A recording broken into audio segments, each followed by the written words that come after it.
All right, so we're back, and we're going to talk a little bit about perception.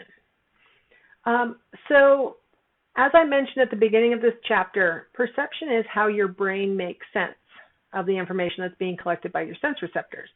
So here's an example of another ambiguous figure. And this one actually is kind of an interesting ambiguous figure because you're putting in a lot of the details of this figure. You are imposing meaning on this object. If you look at the X on that panel over on the right, you'll see what appears to be a three-dimensional cube emerge.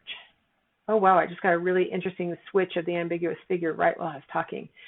If you stare at that X, you may see, a white three-dimensional cube in front of blue circles.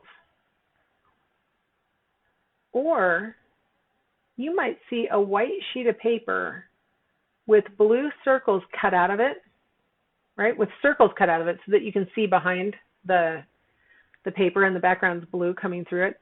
And behind those circles, you're seeing the pieces of the three-dimensional cube. I can get it to switch back and forth now. I used to never be able to see the sheet of paper, and now I can actually get it to switch. For me, it most obviously looks like a three-dimensional cube in front of blue circles. That's what I see the most obviously. And I see it really like so dramatically that I really believe that there is a different color of white between the blue circles that is connecting those bars of the three-dimensional figure. Like I really feel like I can see the lines of the three-dimensional figure, but I can't. They aren't there. It's a solid white background with blue objects and then white pieces missing out of the blue objects. That's what's really there, but my brain is perceiving it as a three-dimensional cube. Our brain is so adept at figuring out what I must be experiencing that it fills in details even when they're completely absent. That's perception. So let's talk about figure ground perception. One of the first tasks for your brain when confronted with a scene of some sort is to figure out what is the figure and what is the ground. Now, I'm using visual examples, but you can imagine this with auditory things too. Maybe there's background noise going on wherever you're sitting right now, and you're trying to make my voice be the figure and that background noise be the background, right? So it happens with all of our senses, but it's most easy for me to display it with visual stuff. So here we have a figure ground challenge. We have an ambiguous figure again, and this time the ambiguity is the white part the background or is the black part the background? If you see the white part as the background, you'll see two black faces facing each other. If you have the black part be the background, then you'll see a white vase, a white goblet. You have to decide one is the figure and one is the ground. You can't have them both be the figure at the same time. You can hop back and forth really quickly, but one needs to be the figure, the part that you're looking at and paying attention to, and one of them needs to be the ground, the part you can ignore. So your brain has to figure that out. Here's another example. Is it three men walking down the stairs holding hands? Or is it arrows, some going up and some going down? Your brain has to decide. I was so desperately looking at the men going down and trying to describe it that when I tried to switch to the arrows, I couldn't even say arrow for a second because I was still thinking man, right?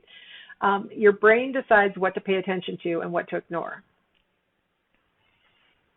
Now, there was a group of psychologists back in the 1930s and 40s who called themselves Gestalt psychologists. And what they were interested in was figuring out how your brain makes organized wholes out of information coming in from the outside. So the shorthand has become that a Gestalt is a whole. The Gestalt psychologists said that a whole, whatever it is that you're perceiving, is more than the sum of its parts. That was a little stab at Wilhelm Wundt, who was trying to break conscious experiences down into their tiny elements. The Gestalt psychologist said you can't break them down into their tiny elements or you lose the meaning. You can't take all the little elements of consciousness, put them back together and be sure that you're going to end up with the same whole. So sometimes we need to process information, like think about things intact. We can't break them down. Now, I like this little graphic that I found where it kind of illustrates each of the different laws that the Gestalt psychologists determined about how you figure out what constitutes a whole. So, for example, first off, even though these don't all look like letters, you can still read the word Gestalt here. So that's one thing. Now, the G is illustrating the Gestalt principle of closure. You're seeing it as a G, even though it's got those parts missing, because your brain is filling in those parts, just like it did with the three-dimensional cube in the Necker cube. You fill in the missing parts, and you still see the whole. Proximity. You see the blocks that are right next to each other as being part of a whole, and the ones that are separated by some space are probably the background. Even though some of the squares that make up the E aren't really next to each other, the fact that they are all next to each other, whereas the gray squares are guaranteed some space between them, means the gray is probably the background. The ones that are all in proximity to each other are probably the figure. Continuation. You probably see that as an S with a popsicle stick going through it, rather than a series of black curves intersected by some straight parts that are white and some curved parts that are white. I don't even know how to explain what else you might see. You see it as an S with a popsicle stick through it, right? Because you continue the missing parts. The T's, I guess I'll come back to those, sorry. The A illustrates the figure ground problem. It could be the letter A, or it could be a tree with a black background, right? So that's a good illustration of the figure ground law. The T's are illustrating similarity, even though they both have lines through them and might not perfectly look like T's. They both look like each other, right? And so they probably are the same thing. So those laws allow us to understand how perceivers detect objects as wholes and not as separate entities or unrelated things. Another really important part about perception is how we detect depth. You know, we were born with predator's eyes. We have two eyes in the front of our head, and they have some overlap in their visual fields. So we experience what are called binocular cues. We have two eyes oriented in the same direction, and so we can use those eyes to give us these binocular cues. So in the picture on the right-hand side, up close we have a person holding their finger in front of their eyes and looking at that finger. If you do that, and then close your left eye, then open it and close your right eye, and alternate back and forth, one eye open at a time, hopping back and forth with your eyes, you'll notice that it looks like your finger's hopping back and forth, that it actually seems to be moving. And that's because the two eyes are actually seeing different angles on your finger. They are getting disparate images of your finger. So that's called retinal disparity. What's landing on your retina on your right eye is different from what's landing on the retina of your left eye when the object is close to your face. Now, as the object gets farther away from your face, your two eyes are going to be more straight in their sockets, and so the images landing on each retina will be more similar. So when we, in our picture, see the person staring at the tree, the two trees look relatively similar in the two eyes. We're seeing the same basic image. So the farther the thing gets away from our face, the less disparity our retinas experience. The closer it is to our face, the more retinal disparity.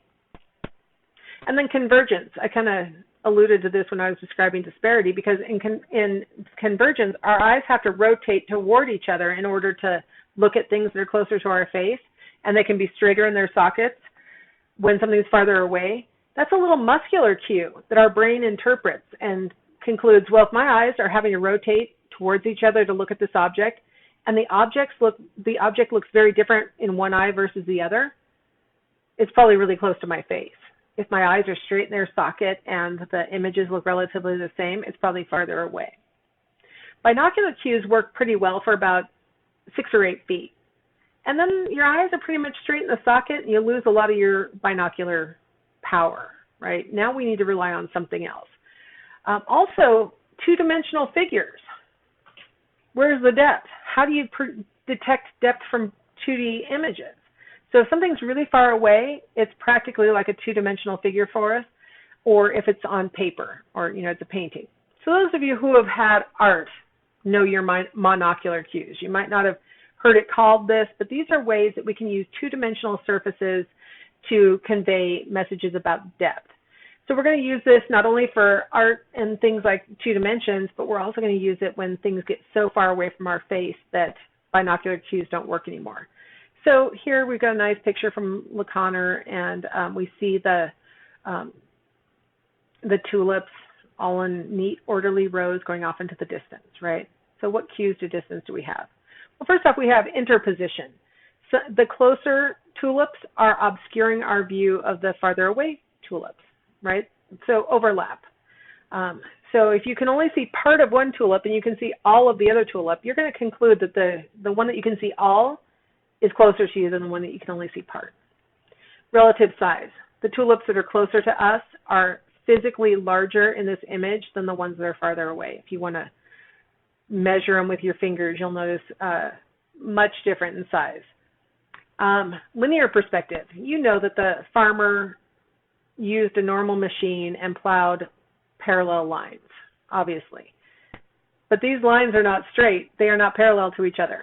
They actually converge in the distance. They come together in the distance. That's linear perspective. If you want to convey that something's going off in the distance and it has parallel sides, you would need to bring those parallel sides together in the distance. Texture gradient. Look how much more detail you can make out in the tulips in the foreground, right? You've got the red with the white edges. By the time you get to the back, if you just looked at a picture of like just zooming in on the very farthest away, you might conclude that they were just pink because you've lost a lot of the texture. And then relative height. I think this is a little bit of an undulating field anyway, but notice off in the distance you can see what looks like a mountain ridge or something in the distance, a hill. And see how it's higher in the field of vision, it's higher up. Things that are farther away will look like they're higher in the field of vision than things that are closer to us. Even in real life, right? If you're standing in a room, the floor, you have to look down to see the floor at your feet. But across the room, it seems like the floor and the ceiling are coming together, right? So things that are farther away from you should be higher up because they're kind of being raised by that effect. So relative height. And then relative brightness. Things that are closer to us seem brighter than things that are farther away, which is a good time to warn you when you're driving in fog. Your brain misunderstands why things look dimmer, right? It's fog. So your brain concludes the things are farther away. And so you might end up tailgating in a way that you wouldn't normally do because you're perceiving that car in front of you to be farther away than it really is. So be really careful in fog. It makes close-up things look farther away. All right, so now let's apply those distance cues, those monocular distance cues, to this picture. Okay, so you can see that we have parallel lines. Those are the railroad tracks. You know they're parallel to each other. As they go off into the distance, you see them converging. You'll notice that the tracks seem brighter up close than they do off in the distance. There's more texture gradient. You can see the railroad ties better up close than you can off in the distance. Everything is pointing to the fact that the line at the bottom of the red line at the bottom is closer to us than the red line that's like mid-screen, 2/3 of the way up. So your brain sees that and says, well, the one in the bottom is closer to me, and it's casting the same size retinal image as the one that's in the middle of the screen that I know is farther away. So the one in the middle of the screen must be way bigger than the one at the bottom, even though it literally is the exact same line. And all I did was animate that, but I noticed that it looks to me, and I'm the one who animated this and created it, even to me, it looks like as it's going up, it's growing. It's like, what is going on?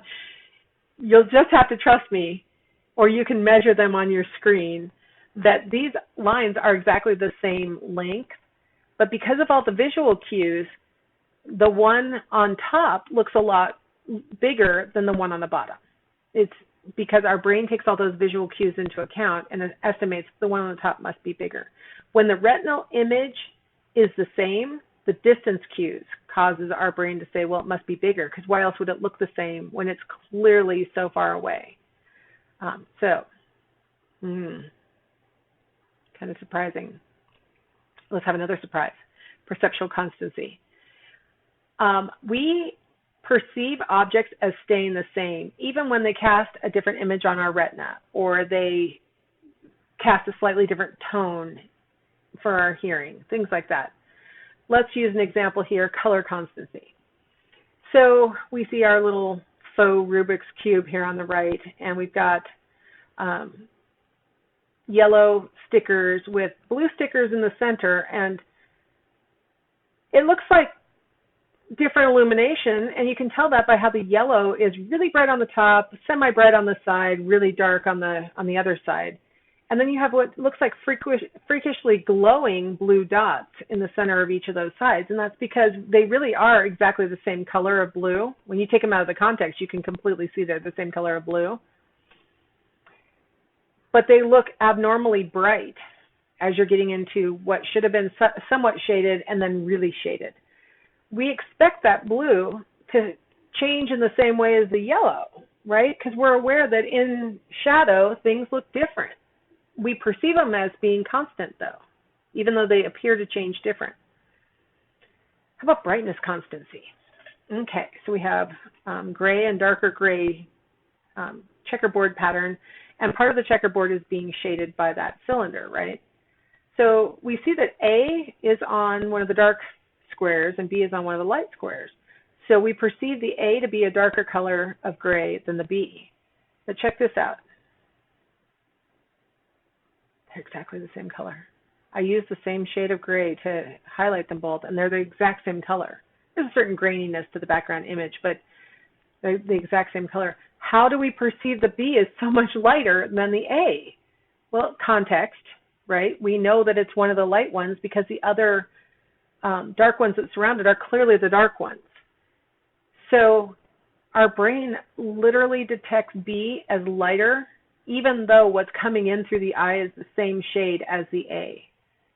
Our brain corrects for those things and knows that sometimes the light one will look even darker than the dark one because of shadowing, and so our brain makes corrections. I even put little blue boxes to make it clearer that you can't tell the difference between those vertical lines because the B and the A are the same color. How about shape constancy? If you've ever tried to draw cartoons of doors opening, it's really hard because you know that the door is a rectangle, but while you're drawing it, you have to make it into a trapezoid to make it look like it's opening.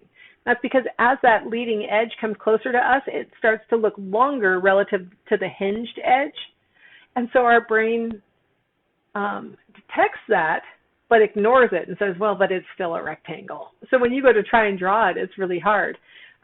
It actually is a trapezoid by the time you get to the right-hand open door. But we still perceive it as a rectangle. We know that it appears different, but it still is the same. Now, you've been designed to have certain kind of input coming in through your sense receptors. For example, with your eyes, you're expecting the image to get flipped on its way back to the retina. So if we put special glasses on you so that it flips the image before it goes through your pupil, which then flips it again, so that the image lands right side up on your retina, it'll take you a little while, like a few days, but you ultimately will adapt to that. And you'll start to react normally. Here we have a person wearing glasses that are causing the image, the guy in front of him looks like his hand is up and to the guy's right. And so the guy with the glasses is reaching into the wrong spot to try and make contact. A few days of experience and he'll adapt to that. So we've adapted to the form that the information usually takes, but we can adapt to changes. We're not stuck. Now, the interesting thing is you can adapt, and as long as you have the glasses on, you'll react to the world normally. You can completely adapt to it. But when you take the glasses off, you way more quickly will go back to normal. You'll adjust to the normal input way more quickly than you did to the adjusted input initially. So you can tell that you've had much more experience with the information the way it had been coming in. All right. So something that's gotten really popular lately is embodied cognition. The idea that when you're tired, if I ask you how long is that distance, you'll make a longer estimate than you will when you're refreshed. So the way that you're feeling impacts your interpretation of the information that's coming in. When you're holding a heavier crossbow, one that has a bunch of lead weight in it to make it feel heavier, you'll estimate that the target is farther away than when you're holding a lighter crossbow. The hill will look steeper to you when you're carrying a heavy backpack than when you're carrying a lighter one, or when you're listening to sad music while you're making the estimate, or if you're going to have to walk up the hill by yourself rather than with someone. When you want something, it looks closer to you than when you don't want something. So the way that your body is reacting will have an impact on the interpretations that you make of the information out in the world. It's kind of an interesting little finding. Now, ESP is extrasensory perception. The idea that information can get into your brain for you to perceive without having to come through your sensory organs. So it's also known as perception without sensation. There are different types of ESP that have been claimed. Telepathy claims to read a person's mind. So you think of a number, and I can actually read your mind and know what number you're thinking of. Clairvoyance is when you can see remote events. So I might claim that I saw a murder that I wasn't actually present for, and I can tell you where the body's hidden or something like that. That would be clairvoyance. Precognition, knowing the future before it happens. Some people claim that they have precognitive dreams, where they wake up and they know that something dire is going to happen, or something like that. There's really no evidence to support any of these kinds of parapsychology claims, the idea that you can collect information without it having to go in through your senses. There's been a prize offered by James Randi. He put $1 million into a bank account. It's up to like $1.6 million. It's been there so long now because it's just been accumulating interest. And all he wants is somebody to come in and demonstrate their extrasensory perception capability under controlled conditions. So it can't be a trick. Right? I can't send you some message, and the truth is you've got a mirror, and that's how you're detecting you can't do that. We have to have controlled conditions. He jokingly said, if you claim you can levitate, step out the window.